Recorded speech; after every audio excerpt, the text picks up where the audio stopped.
The Indian এক্সপ্রেসে দেখলাম যে আমাদের সুপ্রিম কোর্টের প্রধান বিচারপতি মিস্টার গাভাই বলেছেন যে তিনি একজন অসাধারণ ছাত্র ছিলেন, অর্থাৎ উনি কলেজে গিয়ে ক্লাস অ্যাটেন্ড করতেন না,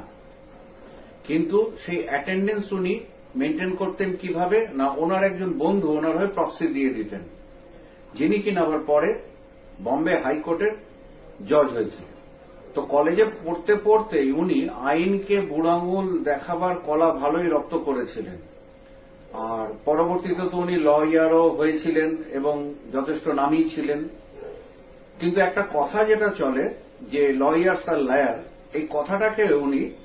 ভুল প্রমাণিত করেছেন, কারণ উনি সত্যি কথাটা বলেছেন। আর যে কথাটা চলে লয়ার্স আর লায়ার, এই কথাটার আসলে সেরকম কোনো ভিত্তি নেই, কারণ একজন লয়ার তিনি কোর্টের বাইরেই হোক আর ভিতরেই হোক যদি মিথ্যা কথা বলেন, কোনো জালিয়াতি বা প্রতারণা করেন বা কোনো ঘটনাকে ভুলভাবে উপস্থাপিত করেন, তাহলে আর যে কোনো একজন সিটিজেনের মতোই তাকেও জেল, জরিমানা এই সমস্ত ব্যবস্থাগুলো মুখোমুখি হতে হয়।